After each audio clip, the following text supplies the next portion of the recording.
والآل الطيبين الطاهرات. أما بعد. Hadratul mukarramun dan muhtaramun segenap para alimul ulama, para kiai, para asatiz, para sesepuh yang insyaallah dimuliakan oleh Allah Subhanahu wa taala. Wabil khusus ahlan wa sahlan marhaban.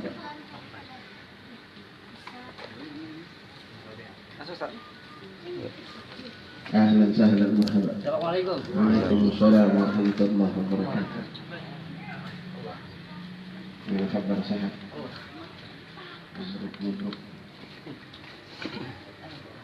Yang sama-sama kita hormati segenap para asatiz, para alimul ulama, para kiai yang insyaallah dimuliakan oleh Allah Subhanahu wa taala. Wabil khusus yang datang bersama al-fajir, Fadilatul Mukarram al-Muhtaram al-Ustaz Sumanta mata'ana Allah fi kulli hayatih. Amin. Fadilatul Mukarram al-Muhtaram al-Ustaz Abdus Salam mata'ana Allah fi kulli hayatih. Amin.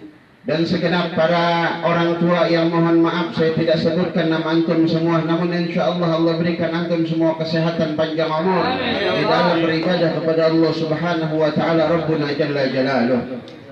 Wabil khusus segenap keluarga besar daripada almarhum Al-Maghfurlah Bapak Donald yang insyaallah dimuliakan oleh Allah Subhanahu wa taala, yang insyaallah anak-anak daripada almarhum dijadikan anak-anak yang saleh dan salehah, dijadikan cucu-cucu beliau saleh dan salehah, khususnya sahibul wasilah wal fadilah yaitu Bapak Ustaz Sulaiman yang insyaallah Allah berikan beliau keberkahan taufik dan hidayah. Yang mana beliau punya hajat ini hari ada 3 acara menyambut tahun baru Islam. Yang kedua yaitu acara akikah daripada anak beliau yang bernama Juniati Inayah binti Sulaiman. Yang ketiga acara khaul daripada almarhum Al-Maghfurlah Bapak Immanuel. Ya.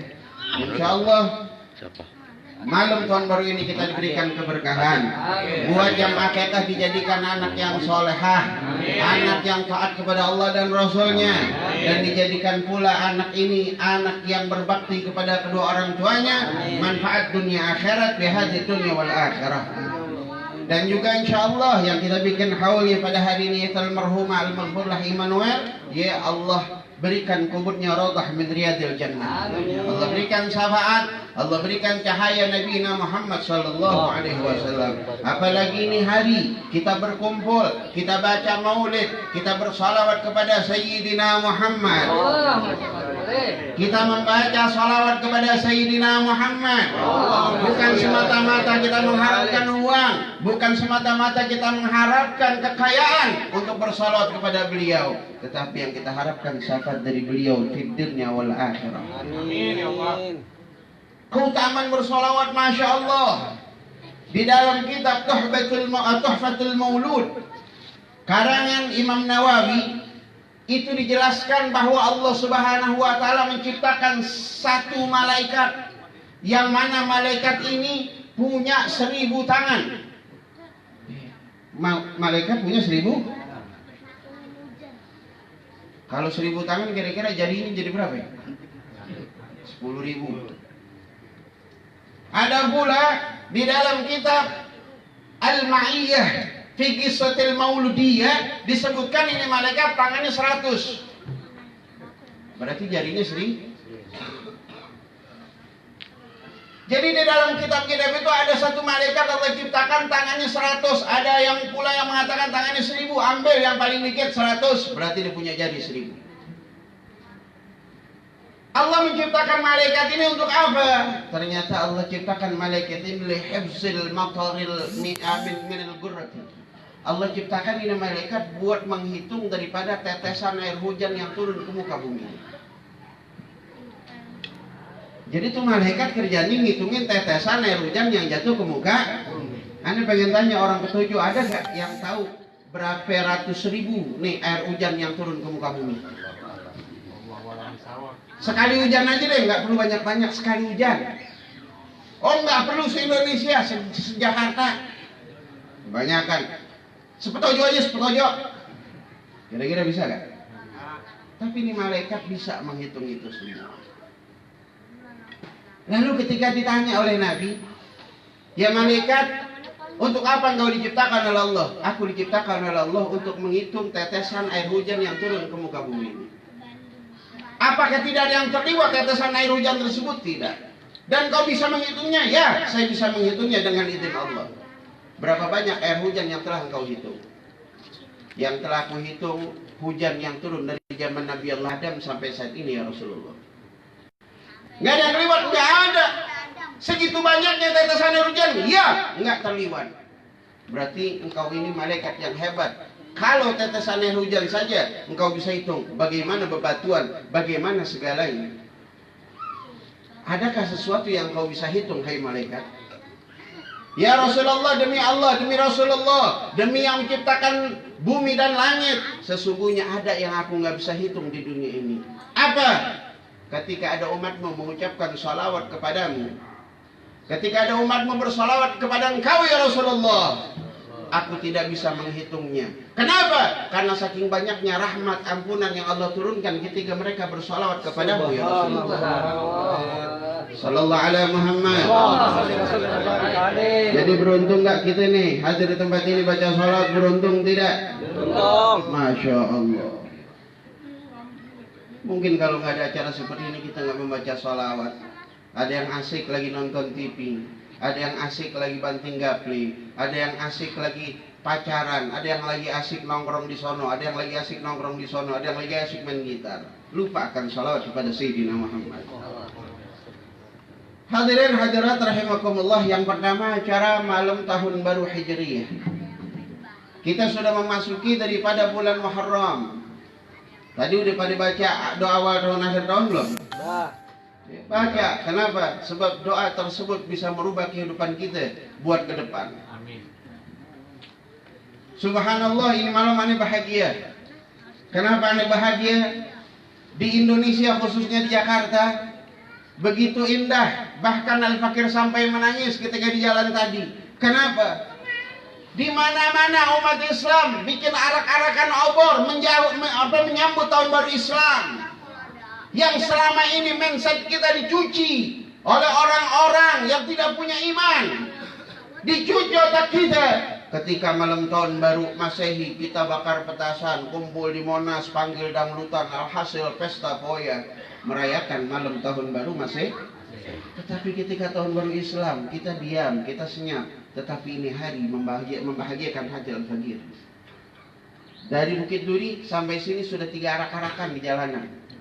Mereka menabuh gendangnya, mereka membacakan salawatnya, mereka menyalakan obornya, karena tanda sukacitanya masuk ke dalam tahun yang baru, yaitu tahun yang penuh dengan keberkahan.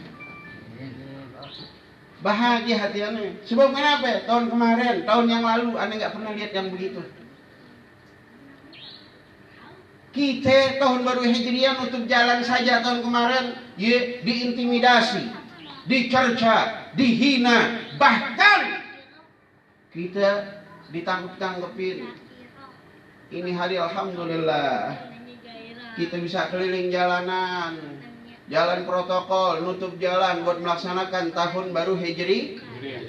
Itu baru gubernurnya Muslim, cinta sama ulama, baru gubernur, bagaimana presidennya kira-kira? Kita doain kita tahun depan punya presiden yang cinta ulama. Amin. Cinta yang kepada Islam. Amin. Bukan ulama yang mengintimidasi Islam, memojokkan Islam, mengkriminalisasi ulama. Insya Allah tahun depan kita punya presiden yang cinta kepada ulama. Amin. Tahun baru Islam ini apa yang kita lakukan? Kita tutup lembaran lama kita buka lembaran baru kita. Mungkin di tahun kemarin buku kita banyak coretan merahnya dibandingin hijau sama birunya.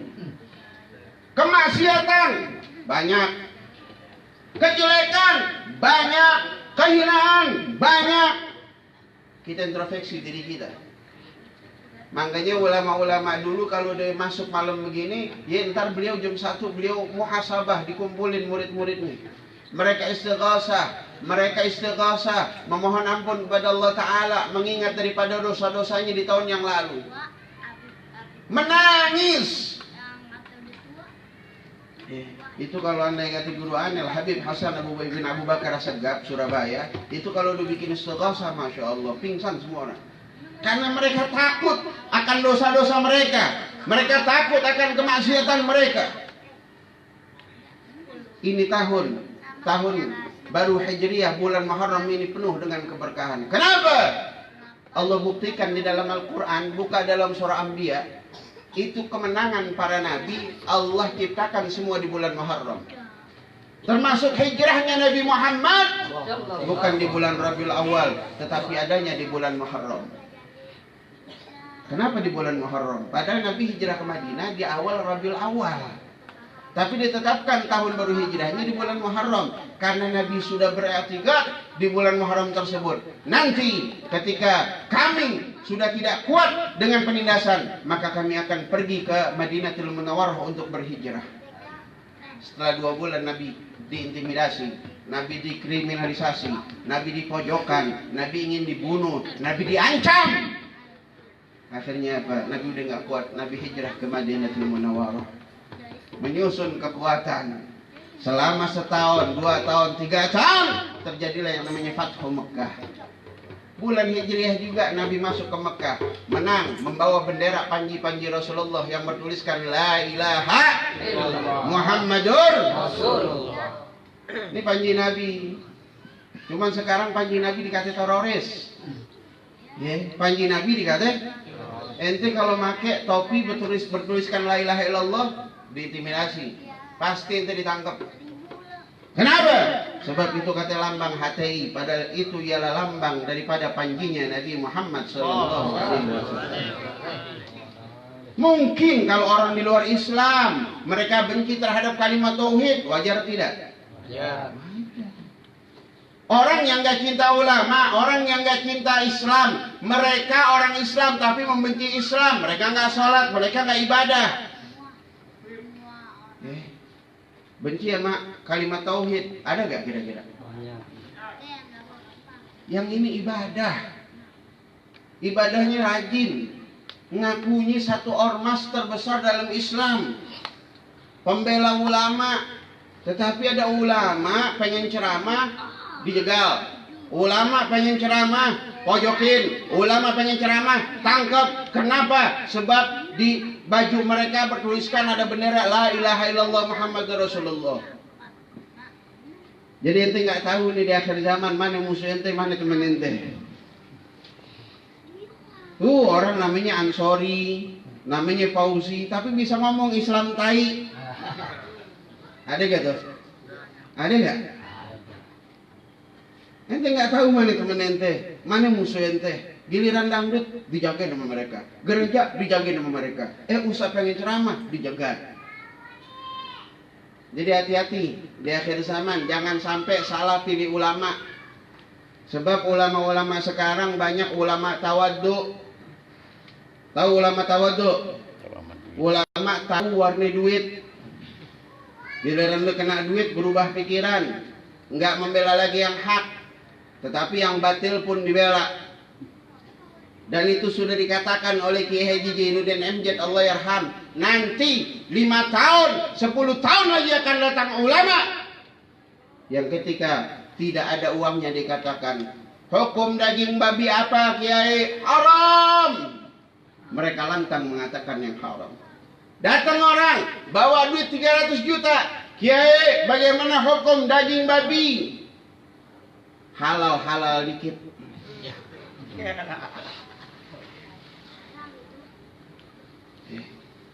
Bawa lagi duit ditambahin 500 juta. Kiai, bagaimana hukum daging babi?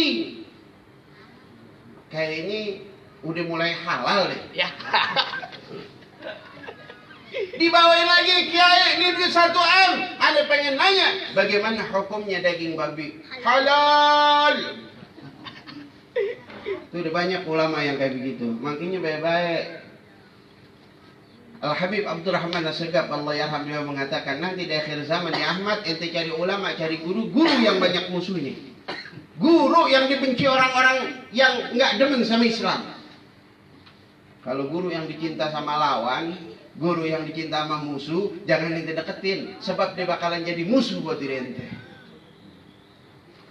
Maka bulan Muharram yuk kita bangun, kita kuatkan Islam, gabungin persatuan kita, jaga kesatuan dan persatuan umat Islam. Kenapa? Umat Islam bakalan dihancurkan. Ini ialah otak-otak Zionis Israel, otak-otak penjajah. Dahulu ketika kita berperang, kita dijajah mindset kita, otak kita dijajah, biar kita jauh daripada agama. Ada orang Belanda dulu, namanya Panduardo. Ini Panduardo ini belajar agama Islam, Masya Allah. Ini belajar agama Islam, bahkan hafal Quran, hafal hadis Bukhari, hafal hadis Muslim. Dia masuk Islam. Dia ceramah-ceramah dari masjid ke masjid, majelis salim. Sampai dia berpikir apa? Oh, ternyata umat Islam kuat karena sering datang ke masjid, sering tahlil, sering baca maulid, sering yasinan. Akhirnya apa yang dikatakan? Dibikin satu fatwa bahwa menguburkan jenazah boleh di sekitar masjid. Boleh menguburkan jenazah di sekitar. Apa hukumnya? Boleh. Iya, memang di dalam kitab fikih, di dalam kitab tasawuf boleh menguburkan jenazah di dekat masjid. Ternyata mereka punya pemikiran yang beda dengan kita. Ketika mereka tujuannya boleh menguburkan jenazah dekat masjid, orang yang meninggal dekat masjid, tujuannya ternyata beda, agar masjid sepi, agar orang takut. Kalau zaman dahulu nggak kayak zaman sekarang. Zaman dulu ada kuburan satu, kita lewat lari. Jangan lewat kuburan, pengen kencing aja, pakai numpang-numpang. Numpang-numpang, anak Bagong pengen kencing, Bagong. Dulu kuburan satu kita lari, sekarang kuburan berjejer buat pacaran, buat mabok. Naudzubillah min dzalik. Akhirnya dibikin kuburan di sekitar masjid, sehingga apa? Umat Islam malas ke masjid. Ditanya, kenapa engkau enggak datang yasinan malam Jumat? Ngeri, ya ada kuburan, serem. Kalau dulu identik kuburan serem. Masya Allah. Nah sekarang kita digituin lagi. Cuman bedanya bukan masalah kuburan. Kita umat Islam dikriminalisasi, diintimidasi. Kenapa? Islam diadu sama Pancasila. Islam diadu sama Bhinneka Tunggal Ika. Islam diadu sama ekonomi. Islam diadu sama budaya. Buat apa? Agar mereka bisa melemahkan kekuatan Indonesia. Sebab kekuatan Indonesia ini ada di tangan umat Islam dan kaum muslimin. Kenapa? Umat Islam yang sering ngaji, sering sholat, apalagi yang pakai imamah, pakai jubah, itu anti Pancasila. Ulama yang demen ke majelis salim kuitang, kumpul sama Habib, anti Bhinneka Tunggal Ika. Sehingga umat Islam gak mau berpolitik, takut dikata teroris. Umat Islam gak mau membuka kebudayaan Islam. Karena apa? Ditakut radikal. Umat Islam gak berani bicara ekonomi. Kenapa? Karena takut dikata makar. Buktinya mana? Bensin udah di dolar udah 15.000. Diem nggak? Telur, emak tuh kondenya pada kusut, mikirin telur. Telur 27.000. Telur. Ya Allah. Garam. Waduh. Tempe. Kemarin kita beli tempe 5.000 bisa makan sekeluarga. Sekarang tempe 5.000 berdua nggak kenyang. Kenapa kok bisa seperti itu? Sebab mindset kaum muslimin ditakut-takutin dengan politik. Lo kalau berpolitik lo makar lo. Hashtag ganti 2019 ganti presiden, makar lo, ditangkap lo, mati lo, ditembak lo. Takut. Oleh karena itu, mari kita bangun umat Islam, jangan tidur, capek udah tidur. Kita dibodohin sampai penjajah. Nggak terasa ente lagi dijajah akidah ente. Sekarang ente bisa menjual iman ente buat politik, ente bisa menjual iman ente buat ekonomi, ente bisa jual iman ente dan akidah ente buat kebudayaan. Besok anak ente akan pindah ke dalam agama lain. Anak-anak kita nggak kenal lagi agama. Oleh karena itu nih pendidikan yang bagus pada hari ini. Ketika akikah seorang anak, ya dibacakan maulid, dibacakan tahlil, dibacakan yasin. Tujuannya apa? Biar anak kita mengenal, oh ini loh Islam.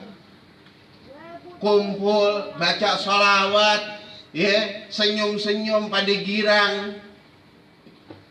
Nggak ada orang Islam yang susah. Ya Allah, seneng, ya. Senang umat Islam kalau udah ada tahlilan, ada maulid, senang.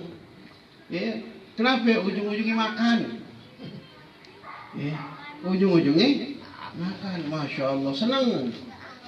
Oleh karena itu kita doakan nih, ya Junanti Inayah binti Sulaiman dijadikan anak yang solehah. Allah berikan ilmu yang manfaat, taufik dan hidayah serta inayah. Juga dijadikan anak yang berbakti kepada Allah dan Rasulnya serta bermanfaat kepada kedua orang tuanya. Ala hadirni wa ali bulinatin salihah wa sadiqah wa ila hadratin Nabi Muhammad sallallahu alaihi wasallam. Bismillah surah al-Fatihah. Bismillahirrahmanirrahim. Alhamdulillah rabbil alamin arrahmanir rahim maliki yaumiddin. إياك نعبد وإياك نستعين اهدنا الصراط المستقيم صراط الذين أنعمت عليهم غير المغضوب عليهم ولا الضالين آمين بسم الله الرحمن الرحيم الحمد لله رب العالمين حمد الشاكرين حمد النائمين حمد يوافي نعمه ويكافئ مزيده يا ربنا وإلهنا وأنت المستعان وأنت المستجاب ولا حول ولا قوة إلا بالله العلي العظيم اللهم صل وسلم على سيدنا محمد وعلى آل سيدنا محمد صلاة تنجينا بها من جميع الأحوال والآفات وتقضي لنا بها جميع الحاجات وتطهرنا بها من جميع السيئات وترفعنا بها بك على الدرجات وتبلغنا الغاية من جميع الخيرات في الحياة وبعد الممات إنك السميع القريب مجيب الدعوات اللهم إنا نستحفظك ونستودعك دياننا وأبداننا وأنفسنا وأهلنا وكل شيء أعطيتنا يا الله يا ربنا jaga diri kami ya Allah, jaga keluarga kami ya Allah, jaga orang tua kami ya Allah, jaga guru-guru kami ya Allah, jaga harta kami ya Allah, jaga agama kami ya Allah, jaga negeri kami ya Allah, dan jaga ya Rabb apa-apa yang kau berikan kepada kami ya Allah. Allahumma fajina wa iyahum biqadrika wa amrika wa iyasik wa suwarif min kulli syaitanin marid. Ya Allah berikan kami penjagaan ya Allah daripada kejelekan, daripada musibah, daripada gempa, daripada bencana,